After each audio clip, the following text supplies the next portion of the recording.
ہماری جو محفل ہے اس میں کچھ نئے شاعر بھی موجود ہیں جو بہت اچھا لکھنے والے ہیں، بہت اچھی گفتگو کرنے والے ہیں، قریب ہیں ان معاملات کے جن پہ ہم بات کر رہے ہیں، تو وہ خود لکھنے والے بھی ہیں، خود سننے والے بھی ہیں، اور یہ اسی نسل سے تعلق رکھتے ہیں جس نسل کے بارے میں ہم یہ بات کر رہے ہیں کہ شاید ان کا جو جمالیات ہے یا ان کا تجربہ ہے یا ان کا جو ویژن ہے وہ کچھ بدلا ہوا ہے۔ اگر یہ بھی اسی نسل سے ہو کر اس طرح کا نہیں کر رہے تو کیا ان میں کوئی خرابی ہے، یا جو دوسرے لوگ ہیں جو دوسری طرف کو چلے گئے ہیں وہ ان میں کوئی خرابی ہے؟ تو چلیں ہمارے بارے میں تو یہ سوچا جا سکتا ہے کہ ہم ان کی طرح نہیں سوچ سکتے کہ وہ ہماری نسل اور تھی، لیکن یہ جو اسی نسل کے لوگ ہیں ان سے بھی پوچھنا چاہیے کہ اسی زمانے میں رہ کر، اسی فینومینن میں رہ کر یہ اگر ان سے مختلف سوچتے ہیں، مختلف لکھتے ہیں، تو ان کے آپ کے خیال میں ان کے اس طرح لکھنے کی کیا وجہ ہے؟ اور یہ بہت اہم شاعروں میں سے ہیں، نوجوانوں میں سے جناب سید شارق صاحب مثال شاعر ہے۔ کیا نام ہے ان کا؟ سعید شارق۔ سب سے پہلے بہت شکریہ کہ آپ نے مجھے بھی اس گفتگو میں شمولیت کی دعوت دی۔ میں نے ان تینوں اپنے بڑوں کی گفتگو سنی اور ان کے بیشتر نکات سے میں خود کو متفق پاتا ہوں۔ انعام ندیم صاحب نے جو بات کی کہ جب سے جو پیسے کا معاملہ جڑ گیا ہے ادب کے ساتھ، تب سے شاید زیادہ خرابی پیدا ہو گئی ہے۔ دوسرا انہوں نے جو نقطہ اٹھایا کہ مجموعی سماجی صورتحال ایسی ہے کہ جہاں پہ ہر چیز زوال کا شکار ہے تو وہاں سامع کا معیار بھی گر چکا ہے۔ تو میں اس نقطے سے اتفاق کرتا ہوں کہ سبھی نے اس چیز سے اتفاق کیا کہ جن مقبول شعراء کا ہم ذکر کر رہے ہیں یہ شروع سے ایسے نہیں تھے، انہوں نے بھی میری طرح، آپ سب کی طرح ایک خاص معیار کا تعین کیا اپنے ذہن میں اور اس تک پہنچنے کی کوشش میں شاعری کا آغاز کیا۔ پھر آخر کیا وجہ تھی کہ انہیں اپنی شاعری کا معیار کم کرنا پڑا؟ تو اس میں دو تین باتیں جو مجھے سمجھ آتی ہیں، ان میں سے ایک تو انہوں نے فرمایا کہ روپے پیسے کا معاملہ۔ دیکھیں ہمارے ہاں پچھلے 5-7 سالوں میں یوٹیوب اور ٹک ٹاک اور انسٹاگرام وغیرہ سے پیسے کمانے کا رجحان بڑھا ہے، ٹھیک ہے۔ یہ جتنے بھی شعراء ہیں، مقبول شعراء، ان کا اگر آپ دیکھیں کہ ان کا ذریعہ روزگار کیا ہے تو وہ کوئی اور ایسا کام نہیں کر رہے جس سے وہ پیسے کمائیں، یا اگر وہ کام کر بھی رہے تھے تو انہوں نے اس کو ترک کر دیا۔ اس کی وجہ یہ ہے کہ جو توانائیاں وہ خرچ کر کے جو پیسے وہ کما پاتے تھے اس سے کہیں کم توانائی خرچ کرتے ہوئے ان کو مقبولیت بھی مل رہی ہے، شہرت بھی مل رہی ہے اور پیسے بھی مل رہے ہیں۔ اور یہ صرف ان کا معاملہ نہیں ہے، آپ یوٹیوب پہ کوئی بھی چینل اٹھا کر دیکھیے کہ آج کل پاکستان کے جو 8-10 ٹاپ کے یوٹیوبرز ہیں ان کا کنٹینٹ کیا ہے، تو بیشتر لوگ ایسے ہوں گے جو روسٹنگ کرتے ہیں۔ روسٹنگ سے مراد یہ ہے کہ آپ کوئی ایسا واقعہ یا کوئی ایسی شخصیت کے متعلق کوئی ایسی آپ بات اٹھاتے ہیں جو متنازع ہوئی، اس کی بنیاد پر آپ نے اس کو برا بھلا کہا، اس کی روسٹنگ کی، ٹھیک ہے، یا آپ ایسا کنٹینٹ پیش کرتے ہیں جس میں آپ اپنے گھریلو روزمرہ زندگی کی معمولات بتا رہے ہیں کہ آج یہ ہوا، آج وہ ہوا، یعنی کہ کنٹینٹ جو ہے ہاں چیپ ہے جو لوگوں کو انٹرٹین کر سکے۔ اب دوسری بات یہ آتی ہے کہ لوگ انٹرٹین کیوں ہونا چاہ رہے ہیں؟ دیکھیں ہمارے ملک میں جو اس وقت صورتحال ہے، معاشی بھی، سیاسی بھی، ہر لحاظ سے ہر شخص جو ہے وہ دباؤ کا شکار ہے۔ لوگ پہلے ہی سے کہیں نہ کہیں اپنے اندر کچھ سنجیدہ سوچ رہے ہیں، معاشی مسائل ہیں، کیریئر کی پروگریشن کے حوالے سے ہیں، ٹھیک ہے۔ ہم جہاں پہ نوجوانوں کو یہ کہہ رہے ہیں کہ بھئی آپ پڑھیں، آپ کے روزگار کے معاملات بھی حل ہوں گے، ملک کا بھی فائدہ ہوگا، اور نوجوان یہ دیکھ رہا ہے کہ ہمارے ملک میں تو جن چیزوں سے پیسہ کمایا جا رہا ہے اس میں تعلیم تو کہیں بہت آخر میں آتی ہے۔ آپ کسی بڑے پروفیسر کا یوٹیوب چینل دیکھ لیں اور کسی عامیانہ قسم کا کسی شخص کا یوٹیوب چینل دیکھ لیں اور وہ آپ کو سلور بٹن اپنا دکھاتا ہے اور بتاتا ہے کہ میں اتنا کروڑ روپیہ کمایا۔ جو پوڈ کاسٹ آج کل کی ہو رہی ہیں اس میں لازمی یہ سوال کیا جاتا ہے کہ آپ اس میں سے کتنے پیسے کما لیتے ہیں۔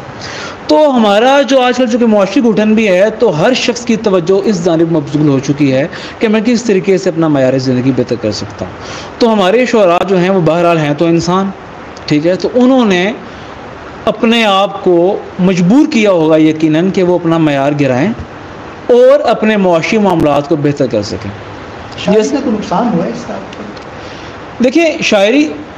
یہ جو پاپولر شاعری کی بات کی گئی اس میں زمانے کا تعین تو نہیں کیا گیا، اس میں یہ بتایا جا رہا ہے ہمیں کہ ہر دور میں کوئی ایسی شاعری ہے جو متوازی اس سنجیدہ اور اعلیٰ پائی کی شاعری کے ساتھ چلتی ہے اور عوامی مقبولیت حاصل کر لیتی ہے. تو اس کا مطلب یہ ہوا کہ لوگوں کو تو ہر دور کی پاپولر شاعری نے اپنی طرف متوجہ تو کیا, ٹھیک ہے. تو اس لحاظ سے ہم یہ تو کہہ سکتے ہیں کہ لوگ جو ہیں وہ شاعری, ان کو پتہ چلا کہ شاعری بھی کوئی ہوتی ہے. لیکن نقصان یہ ہوا, نقصان زیادہ ہوا ہے, وہ یہ ہوا ہے کہ دیکھیں جو دکھتا ہے وہ بکتا ہے. تو معاملہ یہ ہے کہ لوگوں کے ذہن میں, نوجوانوں کے ذہن میں, جو اسٹوڈنٹس ہیں یونیورسٹی کے یا جو کالجز وغیرہ کے, ان کو یہ لگتا ہے کہ شاعری یہ ہوتی ہے. اور اس میں مجھے یہ لگتا ہے کہ میں چونکہ خود بھی ایک اردو پڑھاتا ہوں کالج میں, اردو کا استاد ہوں, تو میں یہ سمجھتا ہوں کہ کہیں نہ کہیں یہ اساتذہ کا بھی قصور ہے کہ ان کو ایک پلیٹ فارم مہیا کیا گیا. اردو کے اساتذہ کی میں بات کرنا چاہوں گا, حالانکہ میں خود اردو کا استاد ہوں, کہ جب ہم 9ویں میں, 10 میں, 11ویں 12ویں میں ہمیں 4 سال دیے جا رہے ہیں اور نسبتاً ایک کچا ذہن ہمارے پاس موجود ہے جو کچھ نیا سیکھنے کے لیے ہم وقت تیار ہے, تو کیا وجہ ہے کہ اساتذہ کا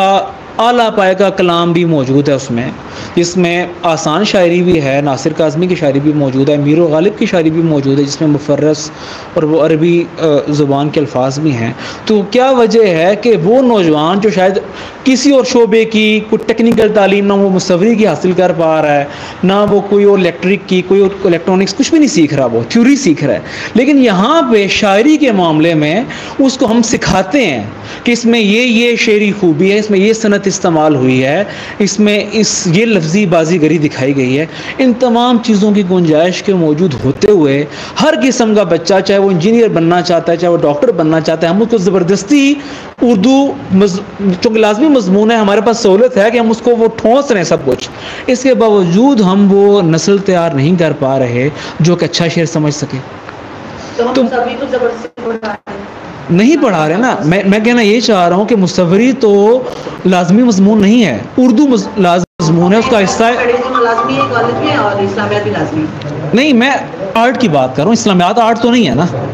ٹھیک ہے, نا پاک اسٹڈیز آرٹ. میں آرٹ کی بات کر رہا ہوں کہ آرٹ میں 4 سال ہمارے پاس موجود ہیں سکھانے کے لیے. اس کے باوجود اگر کہیں نہ کہیں ہم ایک عام سامع, عام کاری کا معیار بلند نہیں کر پائے کہ وہ ایک اچھا یا عمدہ شعر سمجھ سکے, تو میں سمجھتا ہوں کہیں نہ کہیں اسکولوں اور کالجز میں بھی کچھ ایسا